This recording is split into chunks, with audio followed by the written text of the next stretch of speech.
Hello! Hi guys! Welcome to the C-Pod. Previously we spoke about diagnosis, my diagnosis first, and then the last episode was on Leanne's. It was indeed. It was a bit of a hard time talking about it. We went on the road.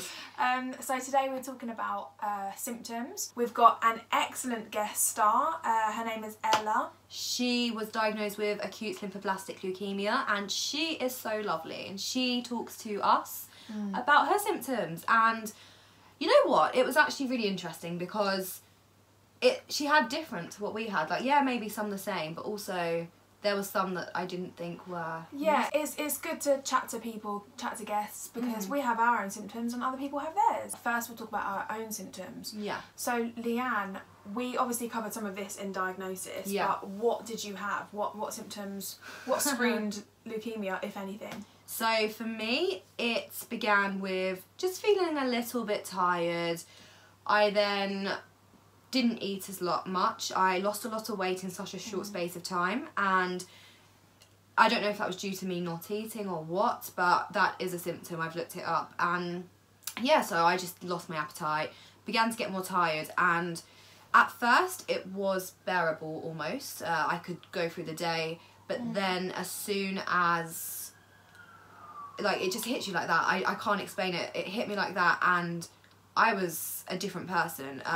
I also had really bad shin pains, so this was like, it makes me shiver thinking about it, and it's now to this day, if I get a little pain in my shin, I can't touch it, or I feel like even just doing that, it's ugh. But basically it was like a really sharp pain / cramp, but in my shin almost, and whenever I tried to take paracetamol or stretch it out, it would not go away. I couldn't walk because it was hurting that bad. I also needed a blood transfusion, meaning that I was anemic. So obviously leukemia is a cancer of the blood, and at that point I must have been basically full of leukemia cells that it taken over my bone marrow and it wasn't producing enough blood. And also night sweats, they were not cute. What about you? We'll go into more detail about it, sorry. I feel like you had kind of a list, and other leukemia patients have a similar list, right? But I heard either on a programme on TV that blood cancers, i.e. lymphoma and leukemia, have more general symptoms, so it's kind of hard to pick it up. My symptoms, I feel like I've had very few symptoms, and it's still a wonder how I picked it up, but I just know I knew my body. I felt like I know something's not right, and you know, that was miraculous because I could have easily ignored it. I had a lump on my neck, and it was a sizable lump, but it didn't hurt to touch, so I then thought, oh, okay, it's a lump, it's clear, but it's not serious, otherwise it would hurt. Yeah. And I picked that up when I was getting undressed one day. I lifted up, and as I brushed my hand against my neck like this, I felt like a raise, and even now I feel my neck and I'm like yeah, like just anxious, like please don't feel that. I know, I'm like, right, can I feel anything? Especially then there's TV programmes on, and I'm thinking, right, okay, is this what it felt like before, or is this not? I second guess myself now, but at the time, yeah, I felt here and it felt different to the other side, and it was a raise, and instead of my neck going down and out at my shoulders, it kind of just went across. Oh, okay. There was like something there. Yeah. And I felt it, and the best way to describe it would be like a tennis ball. It kind of felt empty, like oh wow. like it didn't hurt like a golf ball, you know, a golf ball would be heavy, but it was there. And I remember my mum telling my mum and like my dad a bit, and they kind of just felt it like in a jokey way, like, oh, what's this, like, oh, does it hurt when you touch it? No. Does it bounce? Like, yeah, and like, oh gosh, that's a bit large, what's that? And it was just before Christmas, so I remember like going around with my families and stuff, and my auntie said it would be a cyst because the whole family have a history of cysts and things, so I knew it was a cyst, and that's what I thought. Yeah. But that's all I seemed to have. There might have been more, but at the time I felt the most physically fit I'd ever been. I didn't feel tired, I didn't have night sweats, although I didn't have leukemia, I had Hodgkin's lymphoma. I felt as if that was my only symptom. So did you not feel tired or anything like that? No, unless well, mind you, you caught yours at your very early stages, didn't you? So I was going to say, if of course, if you didn't feel this lump or you never caught this lump, of course it would have progressed and you'd have been a different stage, right? If you didn't catch it as far. But do you think if you didn't catch it at that time, would have you just gone on normally and been okay? Not that you were. Who's to know, really? I don't know if I would have gained more symptoms the more advanced my cancer would have got. But then you do hear of some people have more symptoms than others. When I went to the hospital and the doctors, they read out that list and I said no, no, no, no. So I had comfort knowing that no, it didn't match up to whatever this mysterious lymphoma thing was.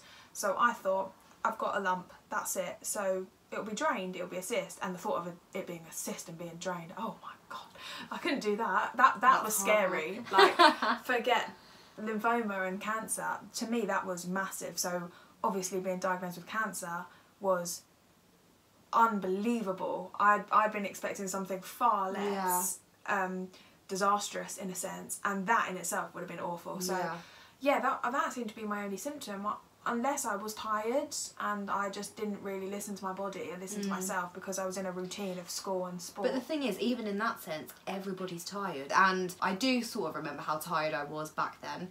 But I mean, now it's just, do you get worried if you get tired, or? I don't get worried anymore. You think, oh God, like, because I feel like I've come on so much, like leaps and bounds since.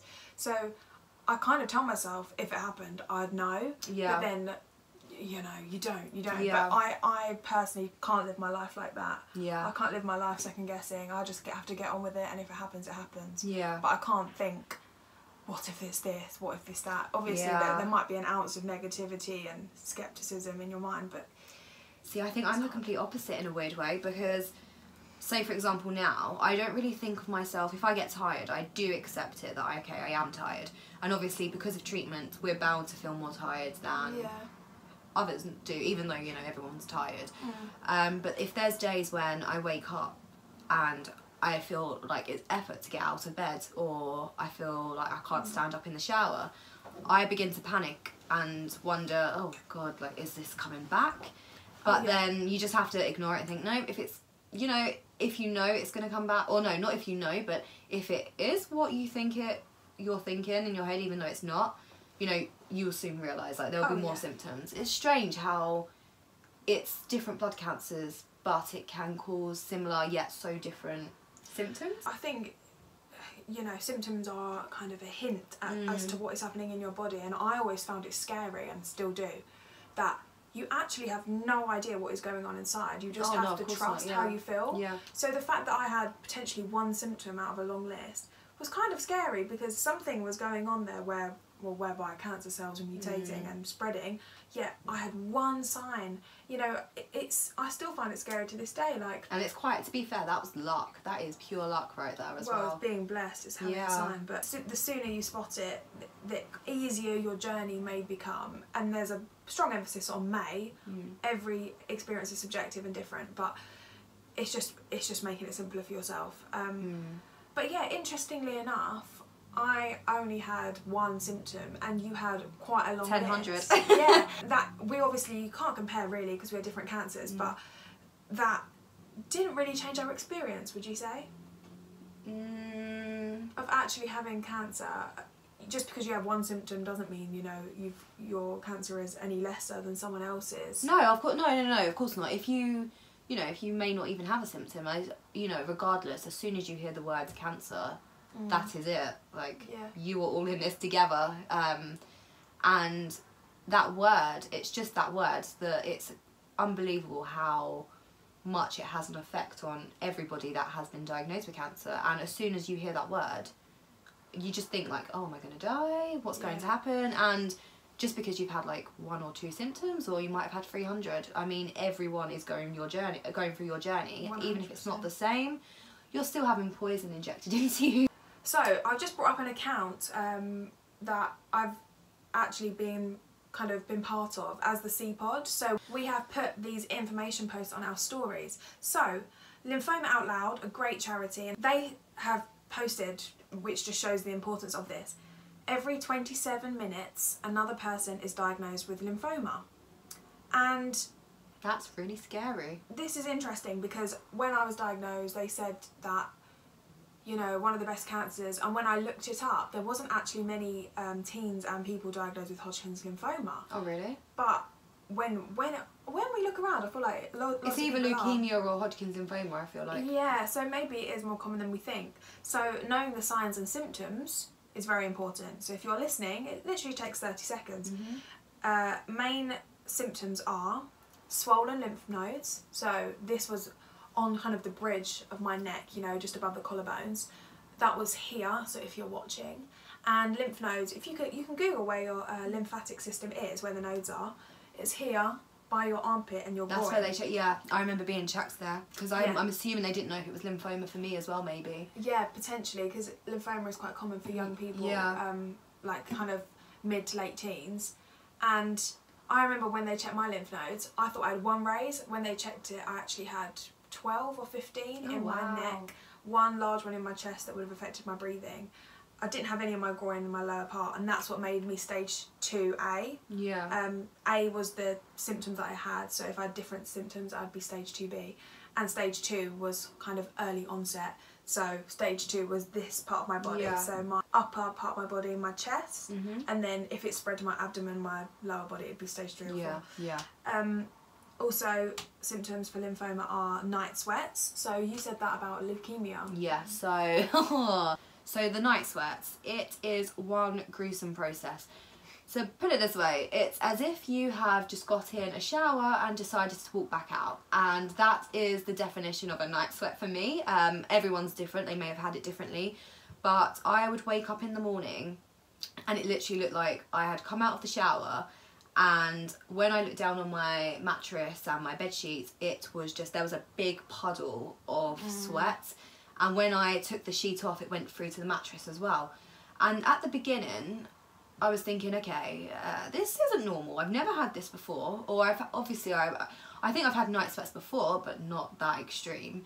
So I figured it may have been flu or something like that. And then it kept on occurring again and again every single night. And it wasn't even just when I slept. Well, I mainly got it when I slept, but it didn't happen at a certain point. It mainly happened when I was asleep. So I'd just be relaxing and maybe close my eyes for a bit, and then I'd wake up again and I was in a pool of like just sweat. That's shocking. And yeah, I know, I don't know if it's all like that, but it seemed that's what it was for me. And I feel like for leukemia, night sweats is definitely a common thing, and they don't go away until a bit after the treatment kicks in. So the symptoms seem to overlap a bit then, don't they? Yeah. Other symptoms for lymphoma, potentially leukemia as well.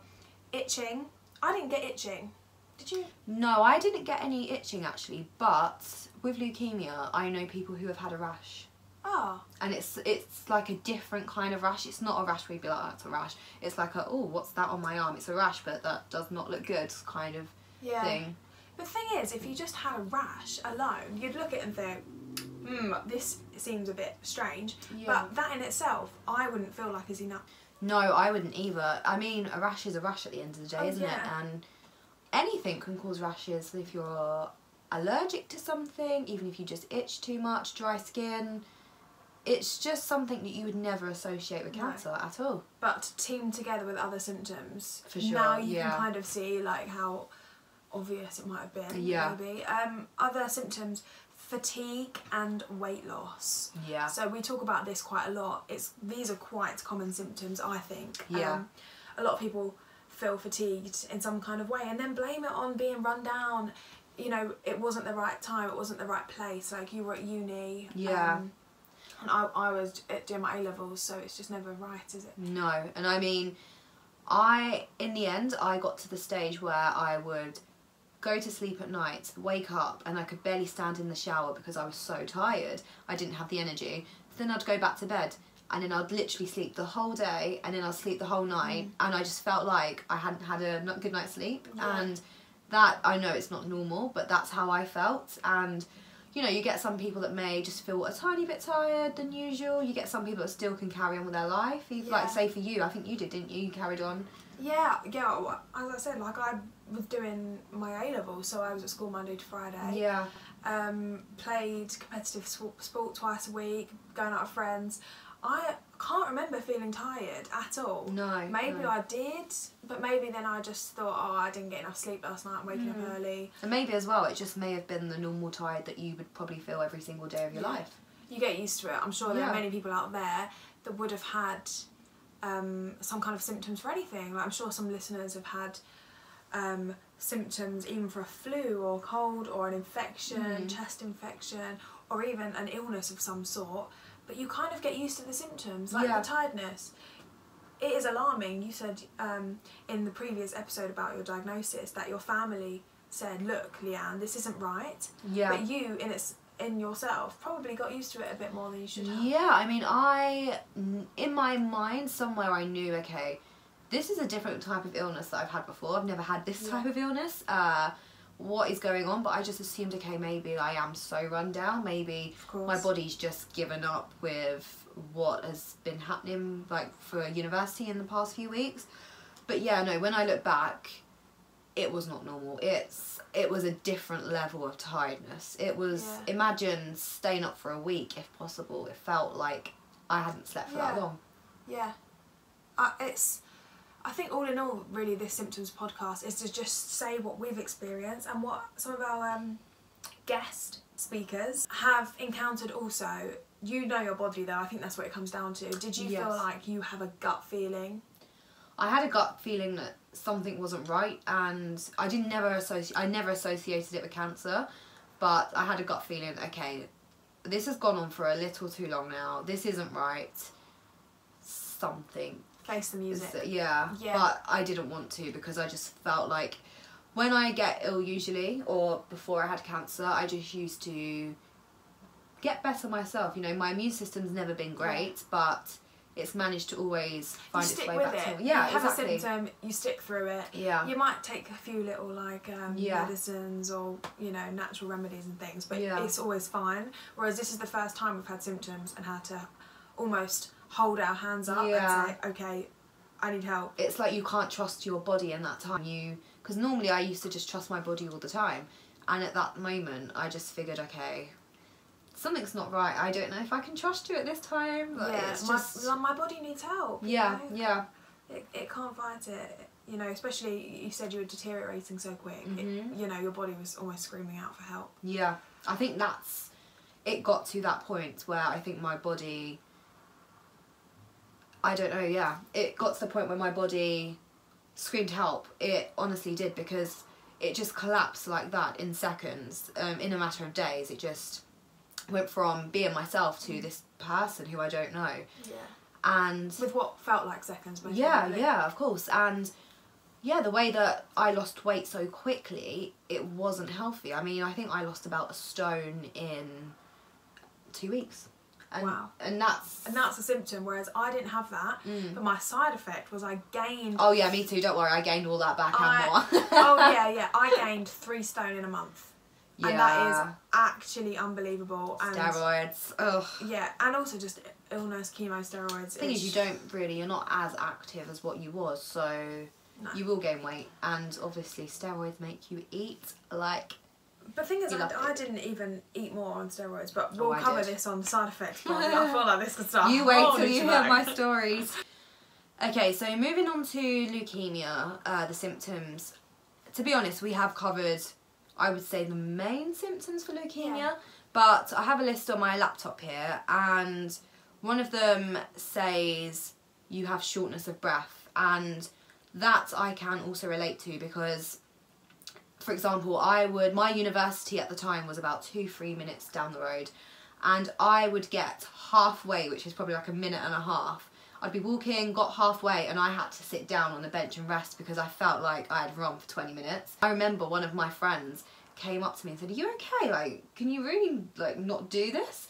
And then I just said, "I can't, you go on, I'll catch up." And I never did, and I don't think I made it to class because I thought I'd rather spend that tiny energy that I have to walk back and go to bed rather than sit there in class and know that I'm not okay. So yeah, shortness of breath I think is a very common one for leukemia as well. Another one is infections.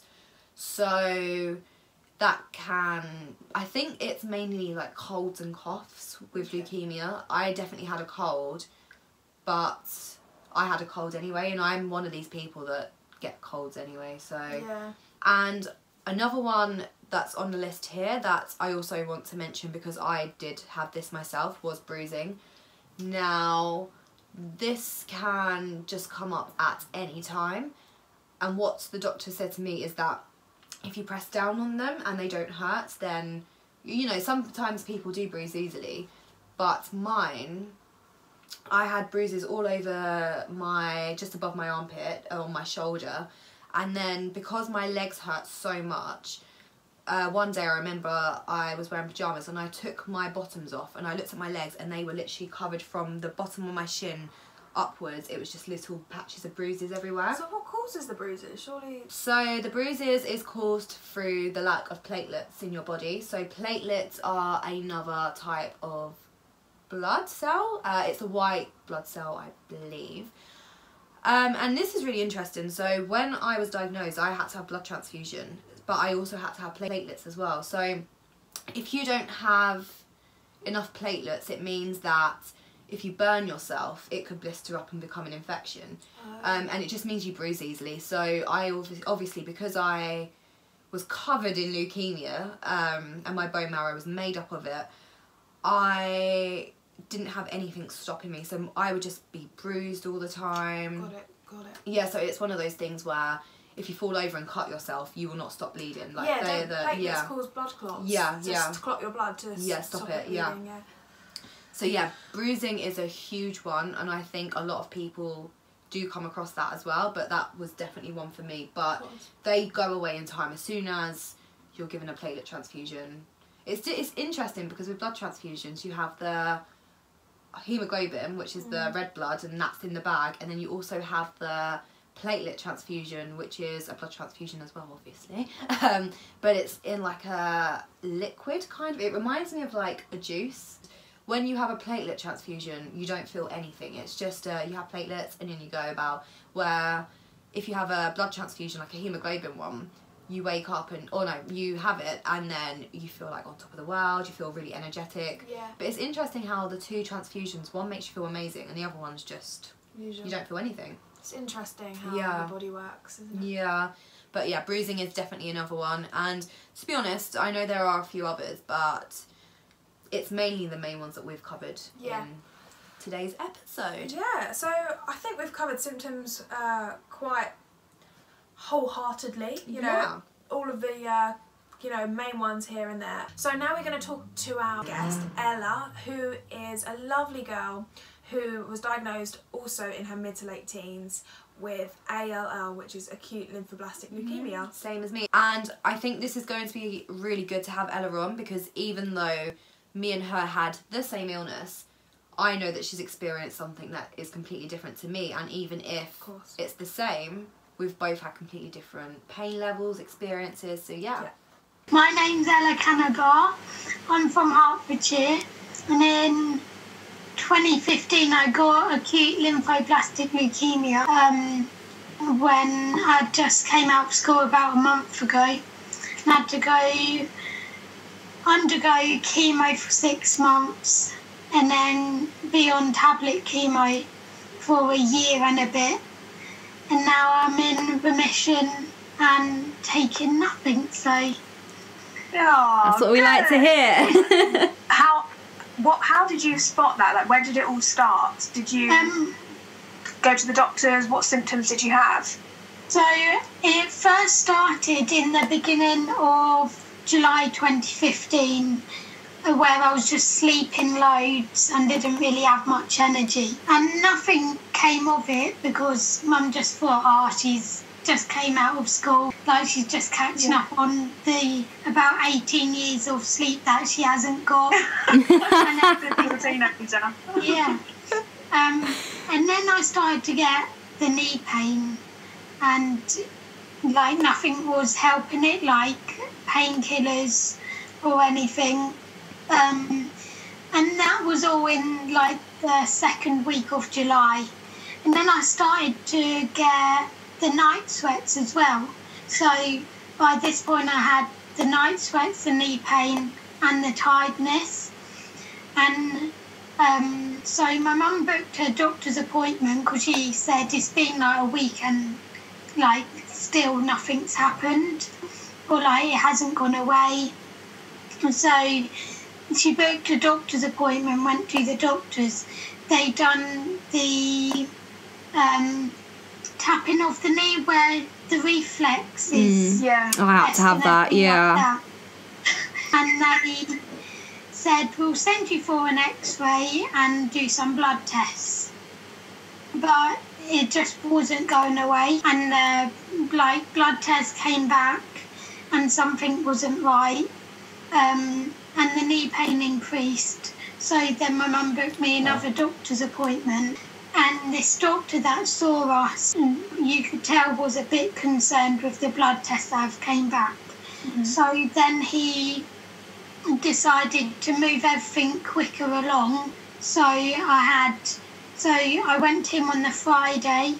He had booked me to go for an ultrasound and some more blood tests and the x-ray that following Monday, where then they found on the ultrasound that I had some arthritis in my knee. And the consultant there said it is common. It is a little bit common for arthritis in your knee at your age, but it's not that common that I would be happy just to send you away. So it has to be caused by something. So then they done more blood tests, and this was around the 3rd week of July. All this had became, because then I had started to lose my appetite and have some nosebleeds as well during this time. So the symptoms were almost racking up in that case, weren't they? Yeah, yeah, it was just being one after another. And leukemia doesn't hold back, does it? No, it doesn't, it's full force. So then we went there on the Tuesday. I had more blood tests done, and then on the Wednesday night, my mum got a phone call that I wasn't aware of saying, I've got Ella's blood results back, we'll need to pack an overnight bag.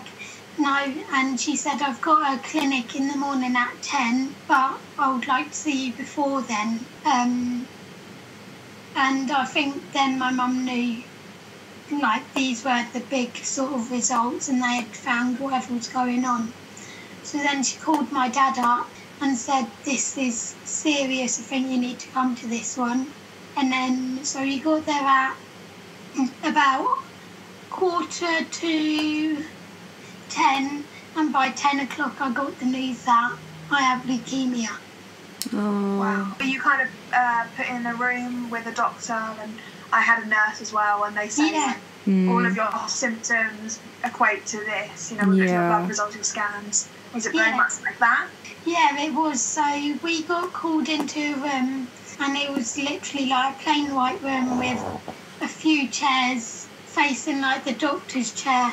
And the doctor was in already, and she said, I'm just waiting for the nurse to come in.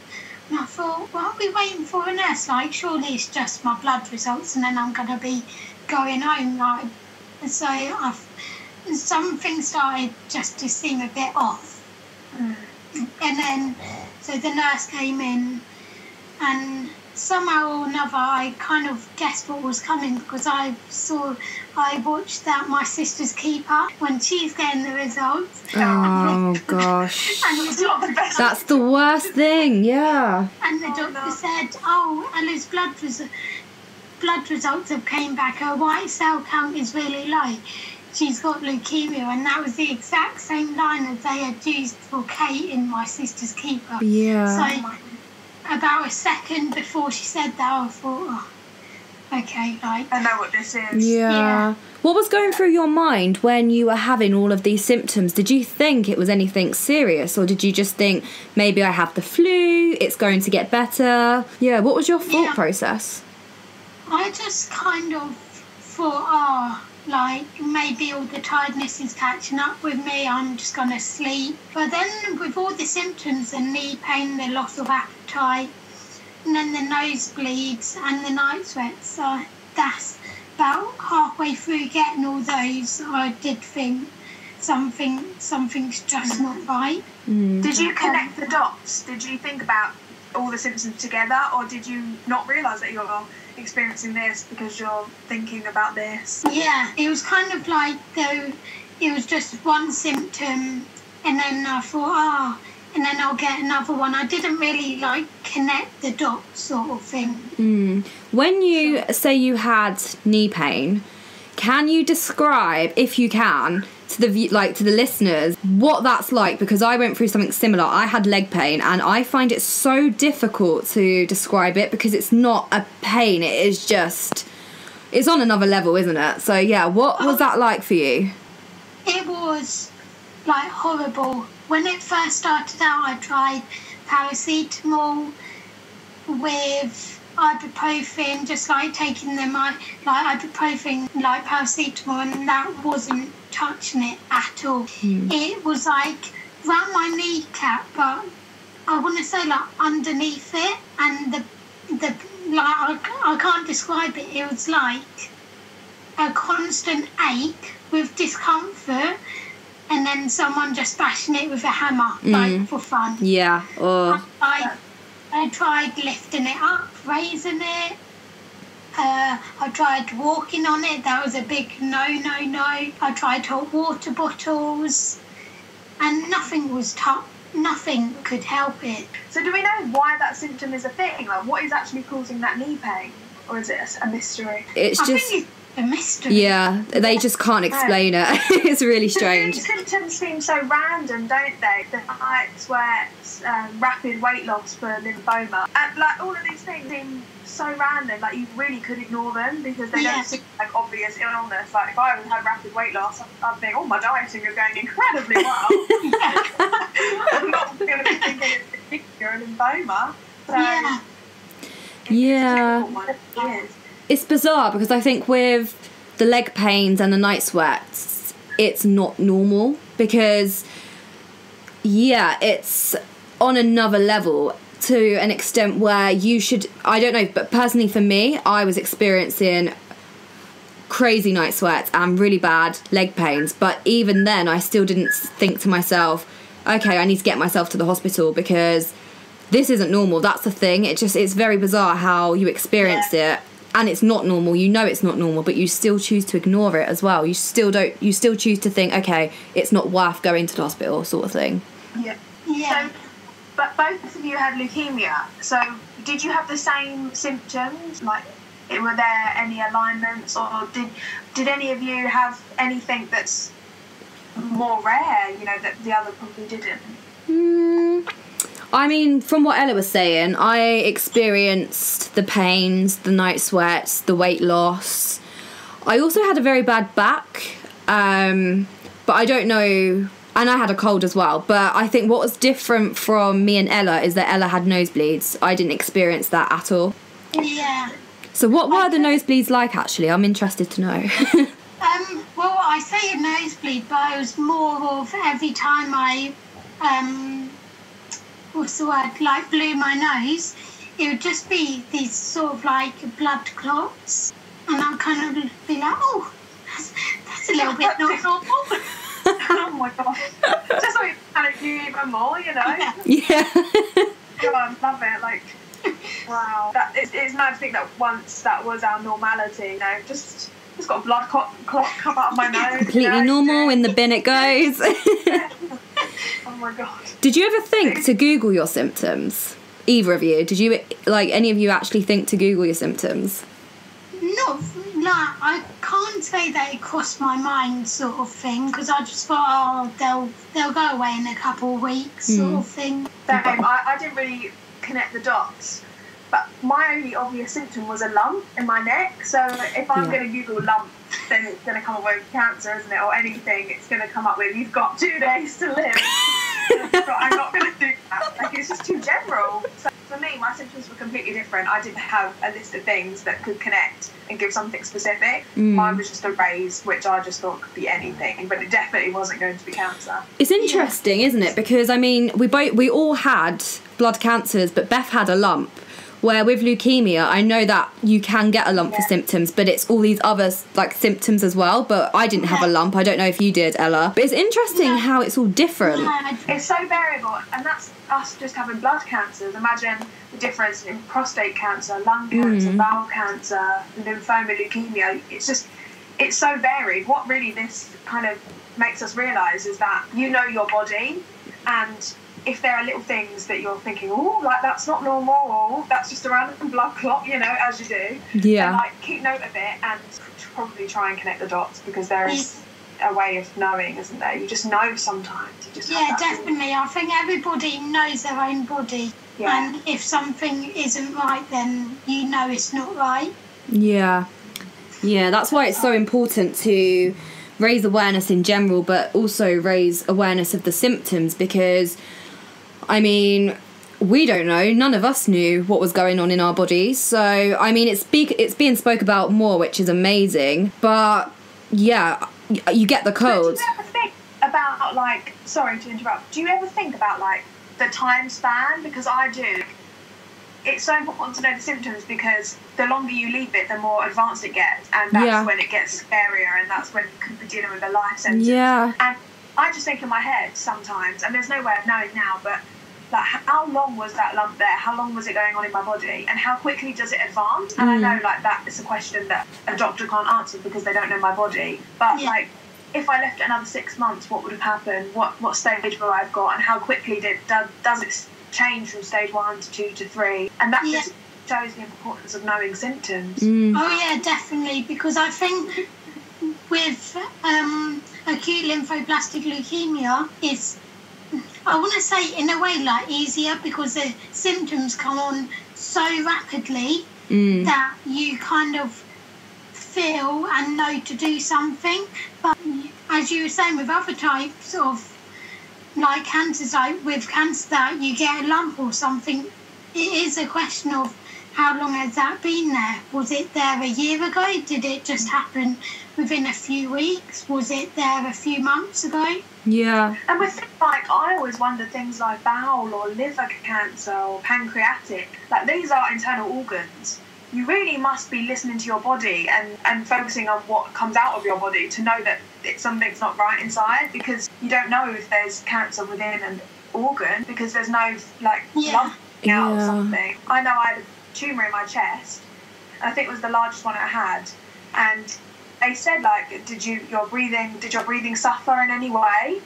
And I said no, like, I wouldn't have picked it up. But that just shows, like, the biggest lump was in my chest, in my lungs, and that I would never been able to feel that, no matter how large it got. I would have had to have listened to my body, my breathing, to know that it's there.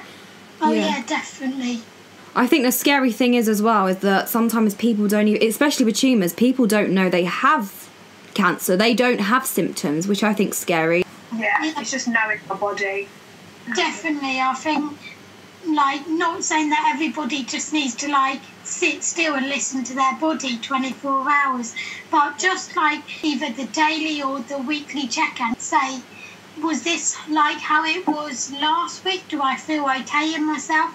Because it's all right if you get physical symptoms and stuff where you can physically notice something wrong, but with cancers that are internal, like, you just don't know. Yeah. So how are you now? Is it all good? Like, are you having 6 monthly checkups or every month? Yeah, so they have just moved to every 3 months. Congratulations. So every 3 months I go up to the Macmillan Centre near Euston Station. Yeah. And they have a blood test, making sure it's all good, and then have a little chat with the consultant, see how I've been doing, what I've been up to, if I'm feeling all right, and then that's about it. Oh, fabulous. And congratulations for getting over it. Thank you. You don't know how to deal with it. Like, it's congrats, but you didn't really have to. Yeah, absolutely. Glad it's done and over with. Oh no. Is there anything else you want to, like, mention or say in the podcast or anything like that? No pressure. I think I would like to mention about the Teenage Cancer Trust charity, because I was an award that they like it was their sort of ward, like the teenage cancer ward, and they don't have silly wake-up calls, like they know teenagers are teenagers. They have like pot noodles in the fridge, they have cereal in like the cupboard. They provide us with food. Brilliant. All we need. They have celebrities come in, and I think with that experience of being on that ward really changed the way that the experience could have been for me, and made it that little bit easier when I'm feeling down, when I'm in hospital and stuff. You can wear your own clothes, which is so like comforting and everything. Yeah, that's nice. Yeah, and then I would also like to say about Teens Unite, the charity, because they are a charity that help teenagers and young adults get together. They have days out that teens can attend, like free of charge, to meet other teens going through the same situation. They do activity stays where like teens can like get together and stay in a house for, I think it's either 3 or 5 days, and they do different activities, and they've really helped me as well. Oh, yeah, brilliant. They are fantastic charity. Yeah. We are in complete agreement. That's how me and Leanne met. So we're all from... Oh, really? Yeah, Well, to be fair, that's how we've all met, I think, isn't it? Really? Yeah, that's what connects us all, really, and they've been fantastic in providing a lifeline for teenagers that if we want an escape, a 16-year-old is not going to be able to fund a 5-day trip away. Oh, yeah. They don't start, and on your own as well, it's not much fun. No, yeah, can you imagine? Well, I just said big up Teens Unite. Right, So thank you so much, Ella, for coming onto our podcast. See, I think it's so fascinating how different symptoms are and how everyone's journey is just so 100%. different. Okay, thank you for listening to our episode about symptoms. Yeah. We really hope that you've enjoyed it. Yes. And even if you have learnt one symptom, even if you can't even remember one symptom, then we've done our job. And that was the whole point of this episode, you know, talking about our experiences as well as wanting to raise awareness. Yeah, give yourself a check, give yourself a little once over, listen to your body. But I hope you've appreciated our guests. That's it now, that's a wrap for this episode. Please keep in contact with us. Look at our social media, we've got an extensive list. Yes. Facebook, Instagram, Twitter, SoundCloud and YouTube. We will link them all below. Yeah, so give us a little like, subscribe, follow, comment, all these kind of things. Just type in the C-Pod, you'll see our logo. We're interested to hear what you've got to say. So we're always open to suggestions. We post here and there little interactive things, ask us questions, give us suggestions. So yes, we do listen. So a little like, subscribe, follow, comment, all these kind of things. Just type in the C-Pod, you'll see our logo. We're interested to hear what you've got to say. So we're always open to suggestions. We post here and there little interactive things, ask us questions, give us suggestions. So yes, we do listen. So I appreciate that. Of course, as well, we want to bring people together as well. So have a chat, come and join the conversation and give us a message, comment on our stuff, and as well talk to each other. We would love to have a little community going, a little C-Pod friendship. Chat. Yeah, C-Pod chat. Love it, because we can chat. Oh, believe us, we can talk for England. It's amazing. So that's it. Hope you have a lovely day wherever you are. Thank you Lots so of love. much for listening. It's been lovely as always. See you next time. See you later.